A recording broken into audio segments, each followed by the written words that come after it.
It is officially the off-season for Shane Beamer and South Carolina's football program, and they have got a lot of needs that they will need to address in the transfer portal.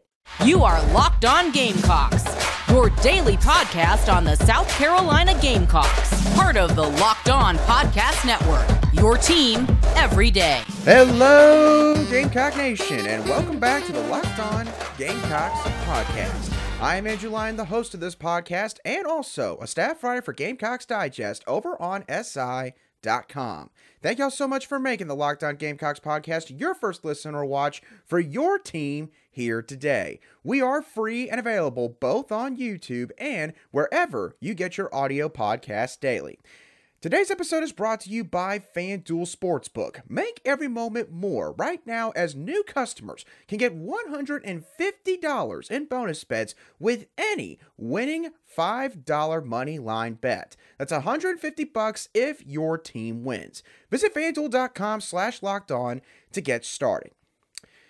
So unfortunately, we are no longer talking about the possibility of a bowl game here for South Carolina's football team, as they, of course, dropped last Saturday night's game to the Clemson Tigers, losing 16-7, which effectively ended the Gamecocks season.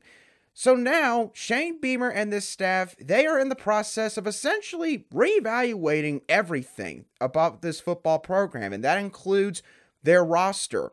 And this staff is going to have to jump into the transfer portal this offseason. There's no question about that. The Gamecocks have got to be a net winner in this upcoming cycle. And when it comes to transfer portal needs, I think that South Carolina's football staff has got to find an offensive playmaker at wide receiver that can help Antwane Wells Jr. in 2024. There are several needs I'm going to touch on today's show, but let's start with that one. I know a lot of people would say that offensive line would be maybe the biggest portal need here for South Carolina, but I truly believe that it's actually wide receiver. Yes, you have Antwane Juice Wells coming back, at least based on what he has indicated so far since his announcement early last week. That would be a big deal because that would give you a number one wide receiver that is SEC caliber, a guy that is proven in this league in Antwane Juice Wells. The issue at this position is what is behind Antwane Juice Wells, because while sure, South Carolina has a couple guys in Omega Blake and Nick Harbor who showed flashes at times in 2023, they don't have a guy in this room that has consistently put together quality performances like a Juice Wells has in earlier seasons or in previous seasons. The Gamecocks are adding a guy in Mazeo Bennett from the high school ranks in the 2024 cycle. I've mentioned it before. I think Mazeo Bennett is a massive get in this class, and I think that he has the potential to come in and be a day one starter at, say, the slot position for South Carolina. And you've also got a promising young guy behind him, potentially Tyshawn Russell, a guy that played a lot of slot wide receiver, played some on the outside as well. And, you know, maybe it's just a little bit raw right now, kind of like a Nick Harbor, and just needs a little bit more time to really develop and nail down the nuances of the wide receiver position. And you've also got a guy like Elijah Caldwell, who unfortunately was not able to play this season due to, I think, an issue with his shoulder or one of his shoulders. And so you'll have him potentially maybe pushing for some playing time as well. But again, the issue there is you don't have a lot of proven commodities. And when it comes to the transfer portal, Shane Beamer and this staff, this will be a recurring thing with a lot of these positions that I'm going to talk about today. They cannot just bank on a couple of guys making some massive jumps. In this case, an Xavier Legette-esque type of jump and becoming like a first-team All-SEC caliber wideout. You got to go get someone that has actually shown on the football field that they can be that kind of guy. And the beauty of this whole situation is you don't have to get a bona fide number one kind of wide receiver. You have an Antwane Juice Wells. Again, you just need to find a Robin for your Batman at this wide receiver spot. So, scour the Power 5 ranks. You can also look at the FCS ranks and maybe Group of 5. The wide receiver position, with what we have seen in the past couple of transfer portal cycles, you don't have to necessarily get a Power 5 guy. You can go into the FCS ranks, group of 5, and find someone that really excelled at that level that can come up and really help you out. Juice Wells is a great example of that. He came from James Madison, who sure has proven to be a more than capable program at the FBS level, but still, he was an FCS guy right before he got to South Carolina.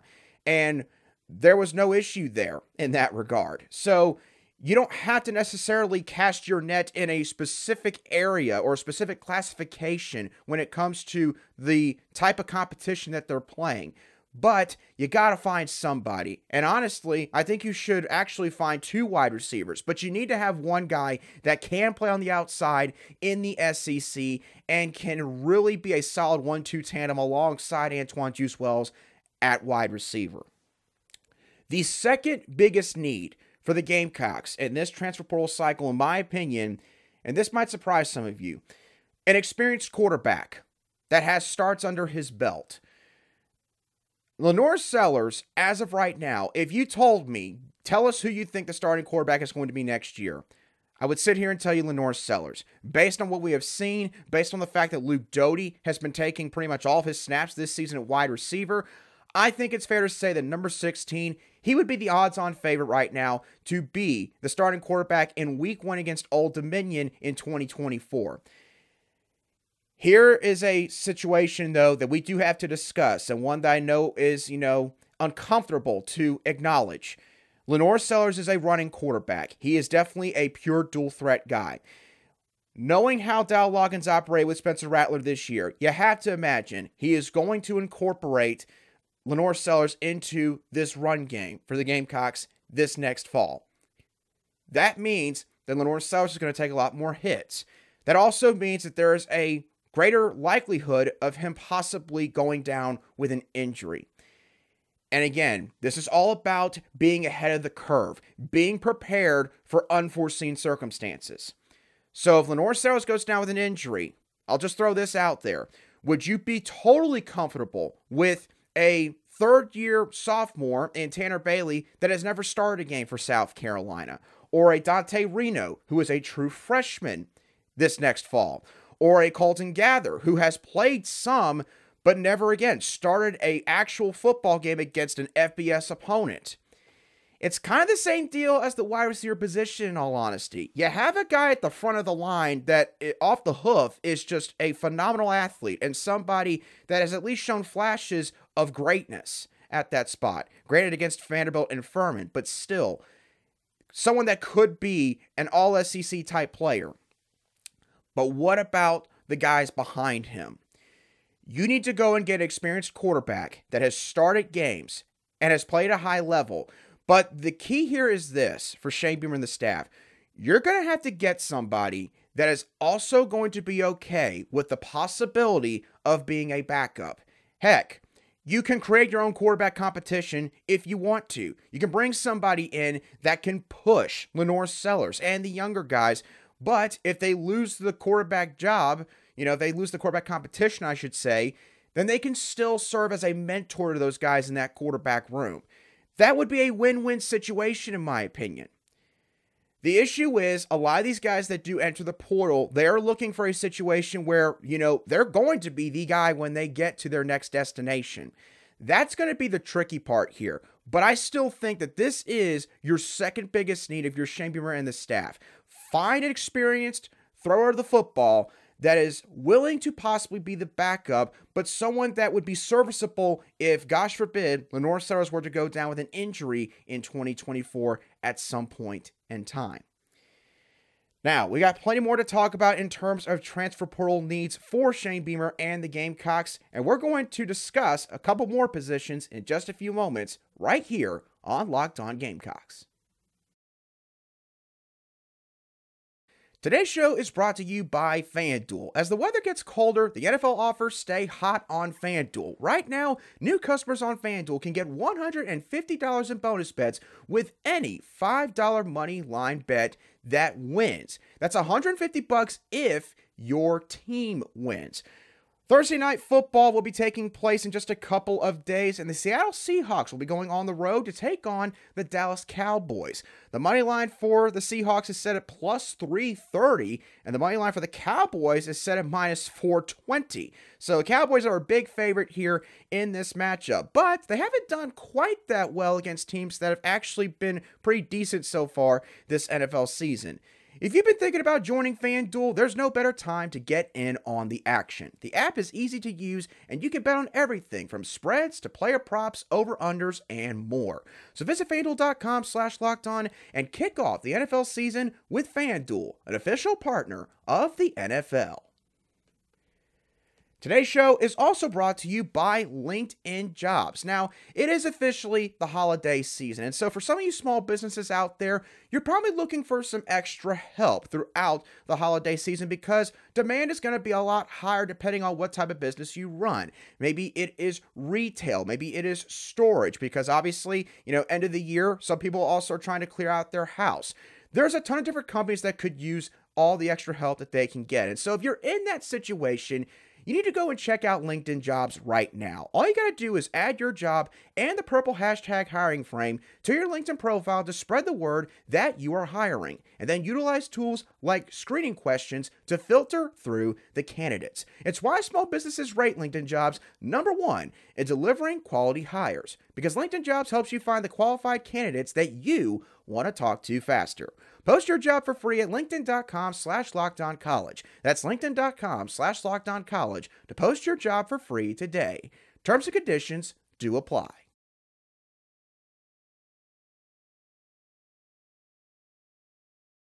Welcome back to today's edition of the Locked On Gamecocks podcast, where we cover your team every single day. And as always, a really big thank you to each and every one of you everydayers who make the Locked On Gamecocks podcast your daily choice for South Carolina Gamecock sports coverage. Okay, so the biggest need, I should say, for Shane Beamer and the Gamecocks in this transfer portal cycle will be finding a wide receiver that can complement Antwane Wells on the outside. The second biggest need is finding an experienced quarterback that has starts under his belt and would be willing to be a backup potentially in 2024. The third biggest need now for this staff is going to be finding an outside corner that can start in the SEC. Now, based on what has been posted over the past couple days, the Gamecocks are set to lose cornerback Marcellus Dial. He was a fifth-year senior this year. I never truly was able to figure out what the eligibility situation was there because he did not play at all in 2020 with Georgia Military Academy, but he still had a red shirt counted against him. Don't know if that was just an on-field red shirt, if it was indeed his COVID red shirt year. I have no clue. Point being, it seems like that he is on his way out the door.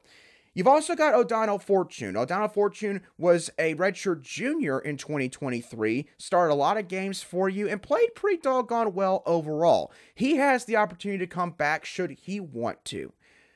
But behind O'Donnell Fortune, again, reoccurring theme here, there's a lot of uncertainty at this position, a very pivotal position on your defense. You have guys like Judge Collier, Vakari Swain, and Emory Floyd Jr. who all played this past season, and they're all, as of right now, returning for the 2024 season.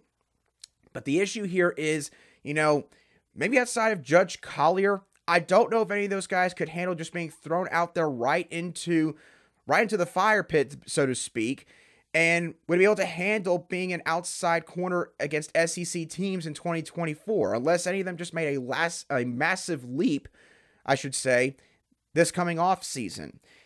And sure, you're bringing in guys like Braden Lee and Jalewis Solomon, but the issue there is Braden Lee, he's got to add some weight to his frame. I don't think he's going to be quite ready in terms of his size to be able to play against Power 5 teams week in and week out. And Jalewis Solomon, he's a bit of a different case.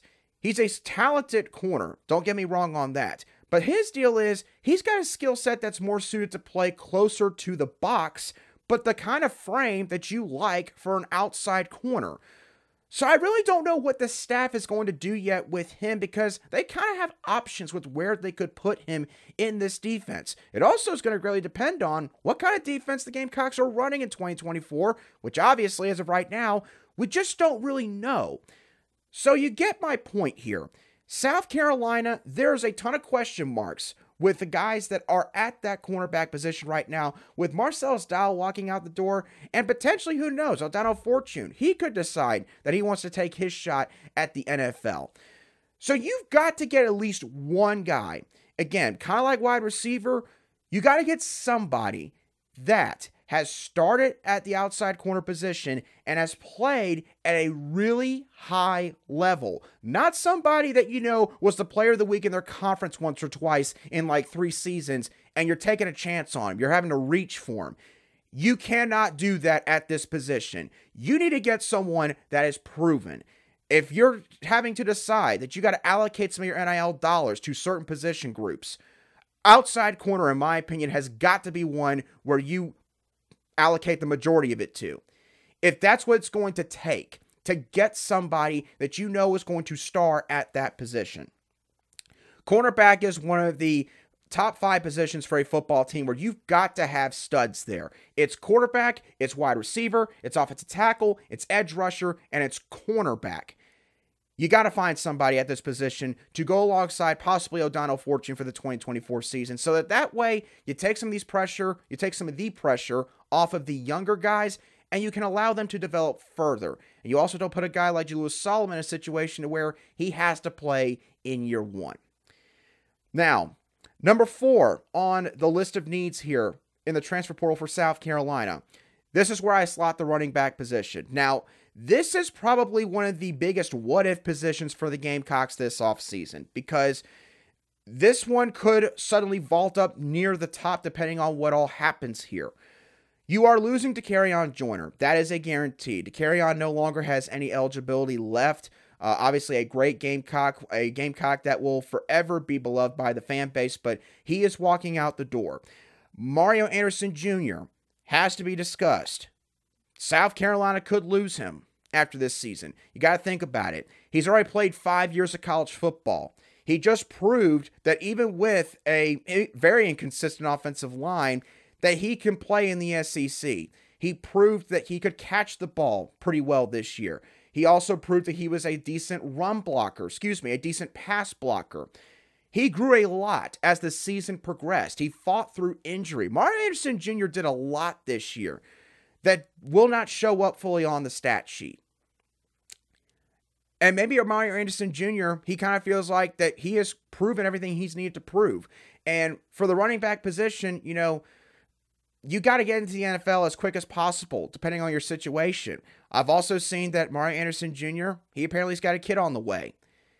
So that very well could weigh heavily into his final decision that he makes here in terms of whether or not he's going to come back to South Carolina or he's going to move on to the NFL. And then you look at the Daniel Hill situation in terms of high school recruiting. Yes, South Carolina, in my opinion, still has a chance here. But Alabama is still lurking, and his dad has made no bones about it, about how he wants his son to be at Alabama. You don't know how that recruitment's going to end right now. So you could end up with just Juju McDowell, Dontavius Braswell, and Matthew Fuller heading into the 2024 season.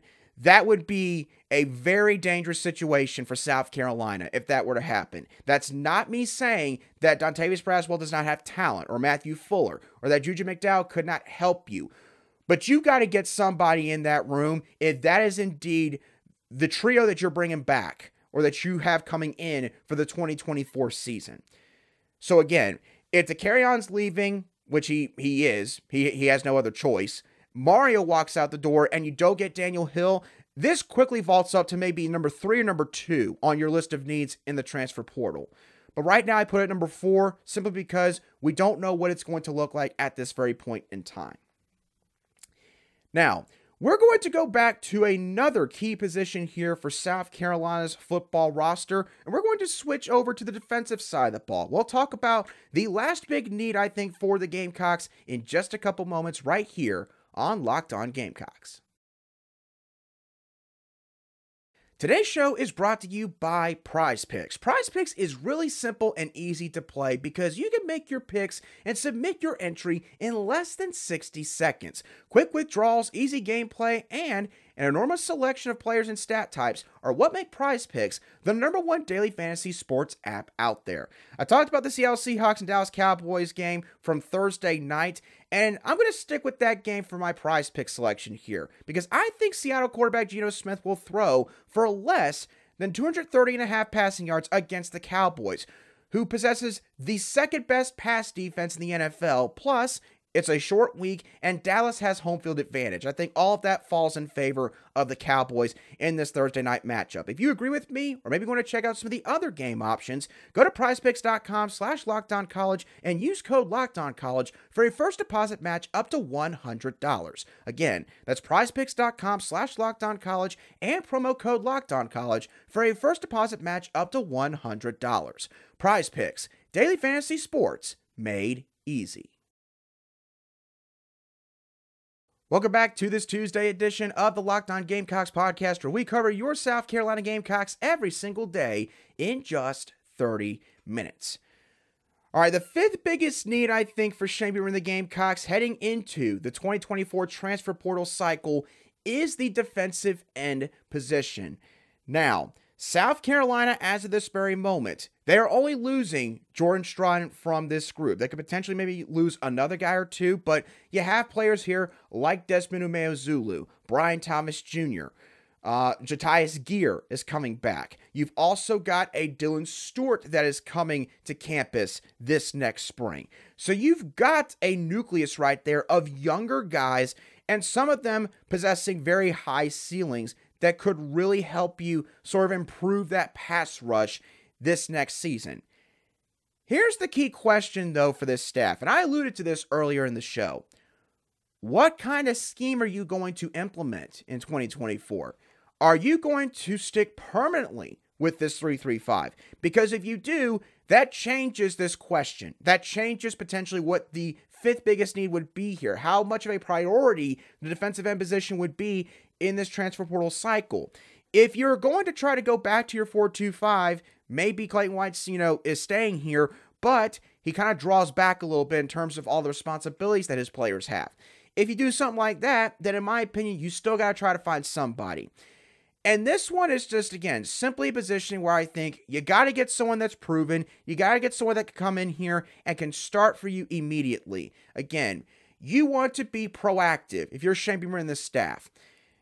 You were able to sort of, lean on some of the younger guys heading into the season this past off season. But it did not work out for you fully. Some of these guys were able to help you out in 2023. But I think as that season showed, you have got to be willing to go and make some leaps, take some chances, and get some bigger names at some of these really important positions like defensive end. And I think that, like I just mentioned, edge rusher, that is one of those positions where you got to get someone. You have Dylan Stewart coming in here. He takes care of one spot immediately. You don't have to worry about both positions now. But you still, in my opinion, got to get someone, mainly someone that is also a veteran, someone that has played a lot of college football that can, again, kind of serve as a mentor to some of the younger guys, and also a guy like Dylan Stewart coming in here as well. Now, those are the top 5 needs, in my opinion, for South Carolina heading into this upcoming transfer portal cycle. And some of you may have picked up or noticed by this point that I never mentioned offensive line, and you might be stunned by this. Let me explain my thought process here. There's no getting around the fact that South Carolina's offensive line did not play well in 2023.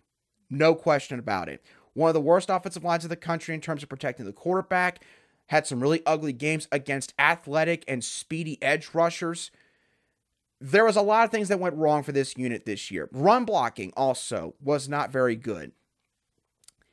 But here's what I will say. South Carolina's offensive line, for one, you cannot ignore the injury situation from 2023. You just cannot ignore that. Continuity is extremely important when it comes to a couple position groups. Quarterbacks and their timing with wide receivers on route concepts. I would say 1B or number 2 right behind that would be the continuity of the offensive line. You did not have that this year. You only had 4 games where you had the same lineup go out there and actually start the football game. No offensive line is going to be successful when you have that kind of situation matriculate over the course of a season.